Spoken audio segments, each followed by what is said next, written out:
Hello అండి, welcome back to my channel Gautami వంటిల్లు. ఈరోజు రెసిపీ వచ్చేసి మై ఫేవరెట్ రాయలసీమ రాగి సంగటి విత్ మటన్ పులుసు. ఇంకా రెసిపీ చూద్దాం రండి. ముందుగా మిక్సీ జార్లో 3 లవంగాలు, చిన్న దాల్చిన చెక్క, 1 స్పూన్ సోంపు, 7 నుంచి 8 అల్లం ముక్కలు, వెల్లుల్లి ముక్కలు, 1 టమాటా, ఇంకా 1 ఆనియన్ ముక్కలు, 2 టేబుల్ స్పూన్ కొబ్బరి తురుము వేసుకొని మిక్సీ పట్టుకొని పక్కన పెట్టుకోవాలి. స్టవ్ మీద కుక్కర్ పెట్టుకొని ఆయిల్ వేసుకొని ఆనియన్ ముక్కలు వేసి కాస్త ఫ్రై అయ్యాక పచ్చిమిర్చి ముక్కలు, కరివేపాకు వేసి ఫ్రై చేసుకోవాలి. ఈ మటన్ పులుసు మా అమ్మ రెసిపీ. మేము చిన్నప్పుడు వీక్లీ వన్స్ అయినా తినేవాళ్ళం. ఇంకా సంగటి, నాటుకోడి పులుసు కూడా రాయలసీమ ఫేమస్. నెక్స్ట్ టైం నాటుకోడి పులుసు ఎలా చేయాలో మీతో వీడియో షేర్ చేసుకుంటా. ఇప్పుడు ఇందులోకి శుభ్రంగా కడుక్కున్న మటన్ 1/2 కిలో యాడ్ చేసుకొని తగినంత ఉప్పు, పసుపు వేసుకొని బాగా ఫ్రై చేసుకోవాలి. ఒక 20 నిమిషాలన్నా ఫ్రై చేసుకోవాలి. మనం మటన్తో చాలా వెరైటీస్ చేసుకోవచ్చు. Mutton gravy, mutton curry, mutton masala, అలా ఎన్నో వెరైటీస్ చేసుకోవచ్చు. నేను చేసే ప్రాసెస్ సంగటికి బాగుంటుంది. ఇంకా లెస్ మసాలా అండ్ టేస్ట్ కూడా చాలా బాగుంటుంది. ఇప్పుడు ఇందులోకి మనం ముందుగా మిక్సీ పట్టుకున్న మసాలాని యాడ్ చేసుకొని పచ్చివాసన పోయేంత వరకు ఫ్రై చేసుకోవాలి. ఒక 20 నిమిషాలు ఫ్రై చేసుకోవాలి. నేను ఆల్రెడీ మటన్ వేసినప్పుడు సాల్ట్ వేసాను, సరిపోతుంది. మేము కొంచెం సాల్ట్ ఇంకా కారం తక్కువ తింటాము. మీకు కావాలంటే లాస్ట్లో అడ్జస్ట్ చేసుకోండి. ఇప్పుడు ఇందులోకి 2 స్పూన్ల కారం, 1 స్పూన్ ధనియా పౌడర్ వేసుకొని బాగా కలుపుకోవాలి. ఒక 10 మినిట్స్ బాగా కలుపుకుంటూ ఫ్రై చేసుకోవాలి. మసాలా ముక్కలకి బట్టి టేస్ట్ బాగుంటుంది. ఇంకో 2 స్పూన్స్ కారం వేస్తే చాలా బాగుంటుంది. కానీ మా ఇంట్లో చిన్నపిల్ల ఉందండి, తినలేదు. అందుకే నేను కారం తక్కువ వేస్తున్నా. ఇప్పుడు ఇందులోకి కొత్తిమీర యాడ్ చేసుకోవాలి.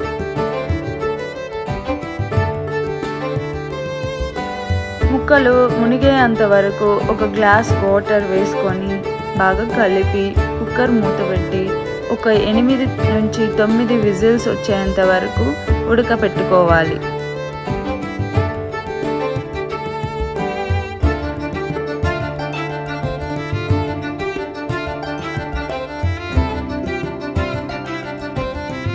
స్టవ్ ఆఫ్ చేసుకొని ఒక 10 నిమిషాలు పక్కన పెట్టుకోవాలి.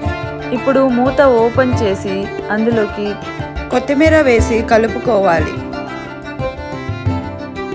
సర్వ్ చేసుకుంటే ఎంతో టేస్టీ అయిన మటన్ పులుసు రెడీ. ఇప్పుడు మనం సంగటి ఎలా చేసుకోవాలో చూద్దాం. ముందుగా ఒక బౌల్లో 1 కప్పు రైస్ తీసుకొని నీట్గా వాష్ చేసుకొని పక్కన పెట్టుకోవాలి. బియ్యం 1 గంట వరకు నానితే ఇంకా చాలా బాగుంటుంది. వాటర్ మెజర్మెంట్ ఏమి అవసరం లేదు, ఎందుకంటే మనం గంజి వార్చి చేస్తాం. ఇంకా స్టవ్ ఆన్ చేసుకొని మనం గంట వరకు నానబెట్టుకున్న రైస్ని బాగా ఉడికించుకోవాలి. దాని తర్వాత గంజి వార్చుకొని మళ్ళీ స్టవ్ మీద పెట్టుకొని మనం అందులోకి 1 కప్పు రాగి పిండిని యాడ్ చేసుకోవాలి. స్టవ్ ఆన్ చేసుకొనే పెట్టుకోవాలి. అన్నం ఎంత మెత్తగా ఉడికితే మనకి అంత బాగా వస్తుంది సంగటి. రాగి పిండి వేశాక ఒక 10 నిమిషాలు మూత పెట్టుకొని ఉడికించుకోవాలి. ఇప్పుడు మనం 1 పప్పు గుత్తి తీసుకొని అన్నాన్ని ఈ విధంగా మెదుపుకుంటూ ఉండలు అన్నీ పోయేలా కలుపుకోవాలి. ఒక 5 నిమిషాలు కలిపితే చాలు, మనకి రాగి పిండి అంతా అన్నంలో మిక్స్ అయిపోతుంది. ఉంటలు అవి లేకుండా చూసుకోండి, బాగా నీట్గా కలపండి. కొంతమంది రాగి పిండితోనే చేసుకుంటారు రాగి ముద్ద. కొంతమంది అన్నం ఎక్కువ వేసుకొని రాగి పిండి తక్కువ వేస్తారు. కొంతమంది రాగి పిండి అన్నము ఈక్వల్ క్వాంటిటీతో వేస్తారు. ఎలా అయినా చేసుకోవచ్చు. మా అమ్మ వాళ్ళు చేసే పద్ధతిలో నేను తయారు చేశాను.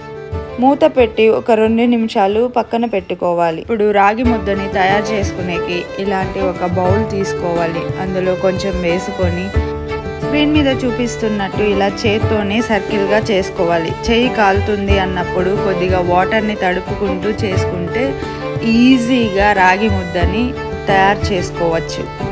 ఇలా మిగతాదంతా కూడా రౌండ్గా చేసుకోవాలి. అంతే, రాగి ముద్దలు రెడీ అండి. ఇంకేముంది, ఈ వీకెండ్కి రాగి ముద్ద ఇంకా మటన్ కర్రీ పర్ఫెక్ట్ అండి. ట్రై చేయండి. ఎలా వచ్చిందో కామెంట్ చేయండి. మీకు ఈ వీడియో కనుక నచ్చినట్లయితే నా ఛానల్ని సబ్స్క్రైబ్ చేసుకోండి. ఈ రాగి ముద్ద చాలా బలం. చిన్న పిల్లలకు కూడా వారానికి ఒకసారి పెడితే చాలా మంచిది. రాగి పిండిలో కాల్షియం ఎక్కువ ఉంటుంది, ఇంకా ప్రోటీన్ ఎక్కువ ఉంటుంది, కొలెస్ట్రాల్ని కంట్రోల్ చేస్తుంది, ఇంకా వెయిట్ లాస్కి కూడా మంచిది. పల్లి చట్నీకైనా పప్పుకైనా ఇది చాలా బాగుంటుంది. ట్రై చేయండి.